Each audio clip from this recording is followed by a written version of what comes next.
Hey guys, Dylan from Noble Records coming at you with another video. I did a video a few weeks ago.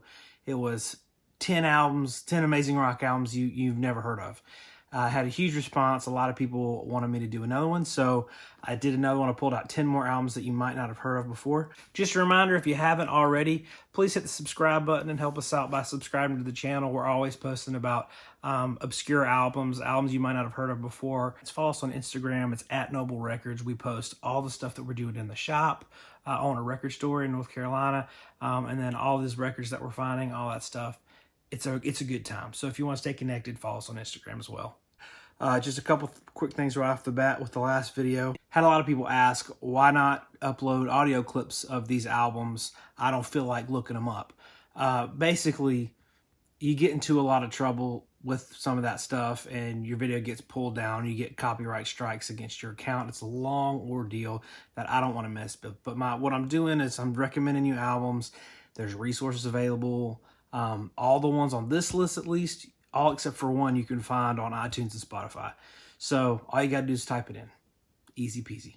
So this is stuff that's worth digging into. It's really good stuff that is under the radar. Classic rock and roll. So this first record is one I can't believe I didn't include in part one. This is one of my favorite obscure rock albums. This is called Bulbus Creation, You Won't Remember Dying. Now, if you've never heard of this album and you're like, I was around in the 60s and 70s, how have I never heard of this album? That's because it was never released. This is an album that the band got together in like 69. Between like 69 and 70, they were, recording stuff. That they went in and recorded this album. And by the time the album was ready and everything was mixed and recorded, they had broken up basically and all went their separate ways. And so it never got released, but a bootlegger found the tapes in 1995 and they put this out. So this is a first pressing, but just look at the artwork. I like to say this sometimes, the artwork matches the music, and it really does in this case. There's some really gritty, raw rock and roll, and a lot of these albums, this one included, they went one take, they recorded the album. There wasn't a lot of any effects or anything. There wasn't a producer. They just went in, laid it down, done. And so this was that album. My favorite on here is Hooked. Great song, but the whole thing all the way through is a really high octane rock and roll album. The first one, ironically, is not. The first song on the album, it's kind of more folky, but it builds up, and then you just get into the second and third song, and it's amazing stuff, and you wonder how this was never, it was never noticed by anybody because it was never released, I guess, but it's just, it's one that the record is hard to find, but you can find this on iTunes if you want to listen to it. So the next album I want to show you is Cargo. 1972. This was a band that was called September, and they had a few singles. They weren't really going anywhere, so the record label kind of had an idea. Hey, why don't you change your name to Cargo and just play to your heart's content, basically. They weren't really satisfied with putting out these hits and like these short 2-3 minute songs that they wanted to put on the radio. They wanted to just get on and jam. They were highly skilled musicians. So they gave them the liberty to just go on and play their hearts out, and under a different name, under the moniker of Cargo. This album it's a Dutch album, 1972, and it's very good jamming rock and roll. There's the tracks some of them are 5 minutes long, some of them are all the way up to 15 minutes long, but they're really good, like quintessential early 70s hard rock that you hear on the radio. But this is just long form jamming out, man. It's just really great guitar stuff. This is a gatefold. This is a reissue. The original pressings of this go for like $800, but this is even the reissue is a little bit tough to find, but you can find this on Spotify or iTunes if you like that early 70s. This is something that I would imagine the sound is so good. And it's something that I could imagine hearing on the radio, but the songs are so long, and it just never happened. So that's a really cool album, Cargo. The next one's maybe one of my favorites, and this is one that some of you may have heard, especially if you watch my channel, you've probably heard of all these, but this is one that is one of my favorite obscure rock albums. This is called Fraction, Moonblood. This is a group of musicians, 1971, that it was an LA-based band. These guys were hardworking dudes. They worked 9 to 5, probably longer every day, manual labor type stuff. And they basically were looking for other musicians. I think that they were all in Christian bands, and they wanted to play something a little heavier. They wanted to play something that had no restraints, basically. So they all found each other, and they would rehearse every morning before work at like 5 a.m. They'd get together and start rehearsing. So because they had to do it before work because they worked every single day. And what came out of it was amazing. These guys had just a pure passion for music. This is a cross between The Doors and Black Sabbath, I think would be a very good description. It is wild. It is crazy. It's got, if you can imagine, Jim Morrison a little bit more out there, and just heavy, heavy fuzz guitar. That is what this is. It is absolutely incredible. The original pressings of this go for $3,500. Something like that. This is a reissue, but the reissue has an extra 10-inch in it. This is the Mexican Summer label. Has an extra 10-inch in it with some extra material, but there's 5 songs. When they were able to record this, they did it in 3 hours. All the songs were one and done. They did not do a second take. They did not add anything, nothing. This was one of those records that just, they went in, they laid it down, they forgot about it, you know. And so the original pressings, there were, I think 200 or 300, something like that. Very, very limited. But this is one of those albums that just is an absolutely brain melter of an album. But it's really, really good, strong vocals, but they're out there too. So this is one of my absolute favorites. Love this record so much. Next one is Corpus, Creation of a Child. This is a very rare album, Texas-based band that kind of was mainly kind of classic rock sounding with a blues tinge to it. But if you know a lot of Texas bands, this one falls right in with that Texas rock scene in the late 60s, early 70s. This is 1971. But this is a really good album.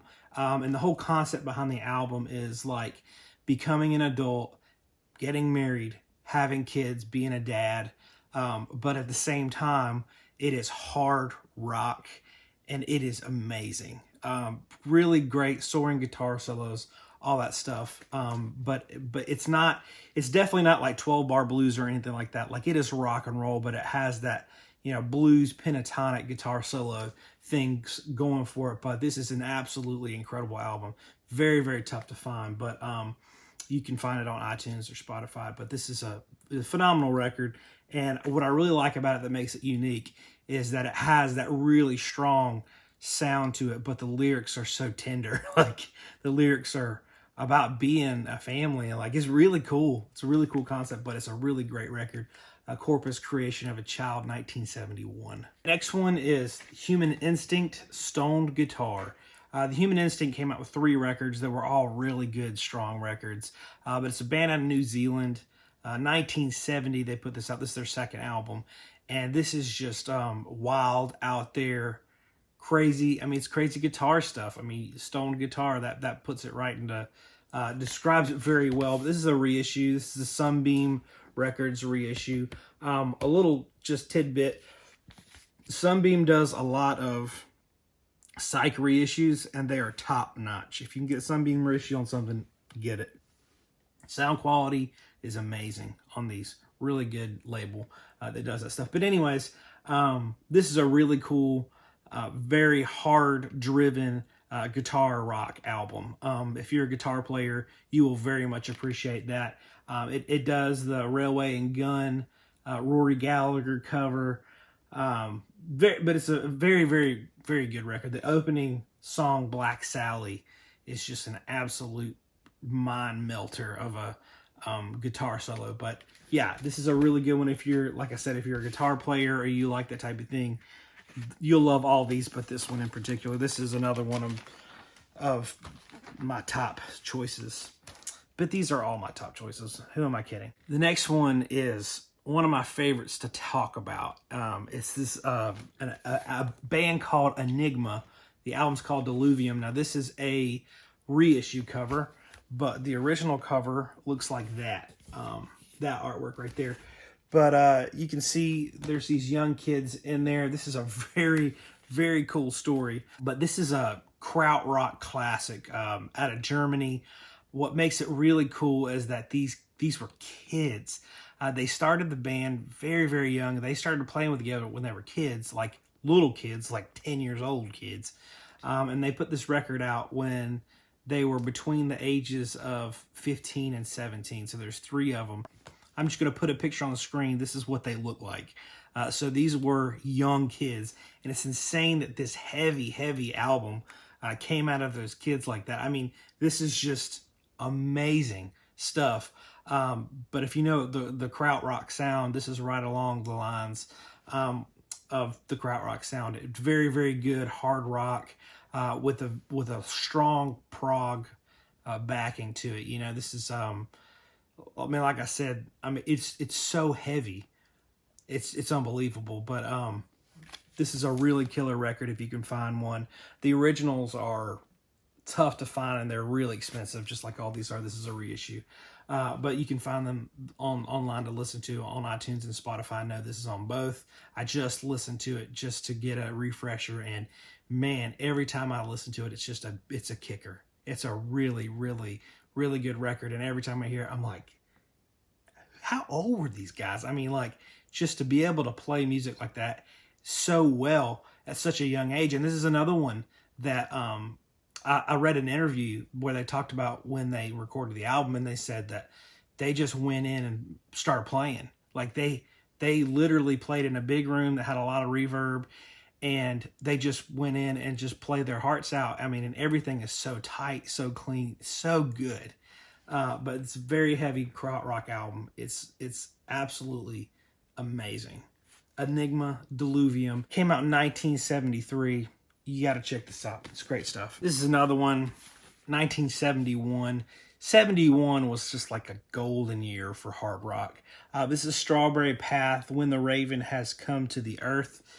This is another reissue. I would love to get an original, but they're just tough to find over here in the States. But this is a Japanese hard rock band. There's this whole vein of amazing Japanese hard rock that it's unparalleled. I mean, they had such good hard rock scene there at the time. But this is one, guitar solos are on point. They're incredible. But if you like that Japanese hard rock sound, this is one to definitely check out. Like I said, it's tough to find. I haven't heard a lot of people talk about this record, but I discovered it a few months ago. Dan from Dots and Loops turned me onto this record, well, probably a year ago, and I found this copy, and man, it just absolutely blew my mind. Really, really solid record. Check this one out. This next one is Dave Miller and Leith Corbett, Reflections of a Pioneer, 1970. This is one I found earlier this year.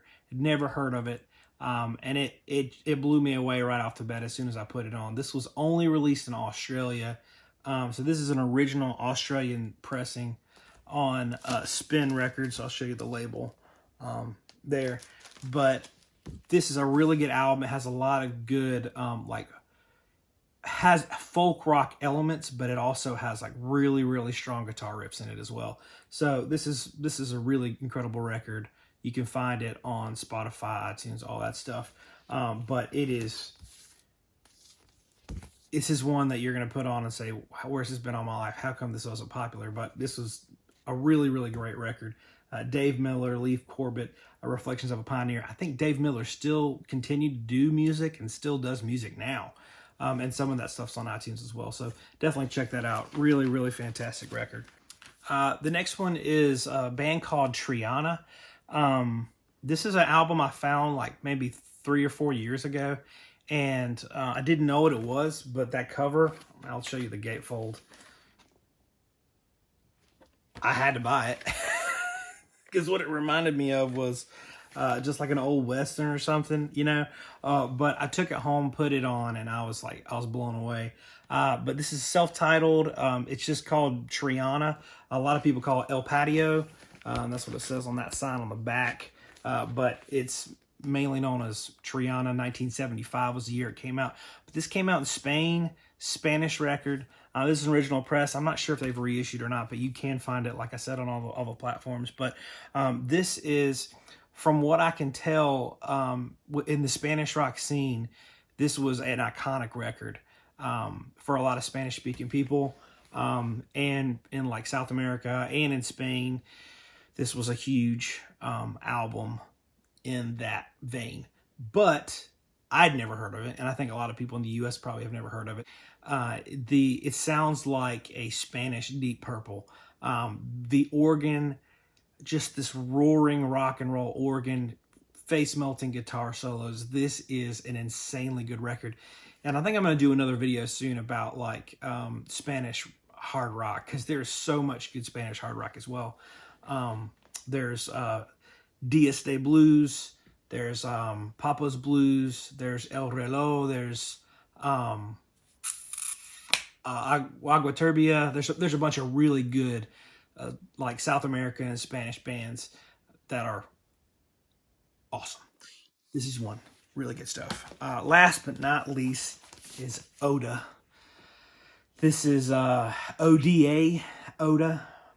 Some sources that I saw said it came out in 71. Some sources I saw said it came out in 73. This is a reissue. They did like a reissue of 600 copies.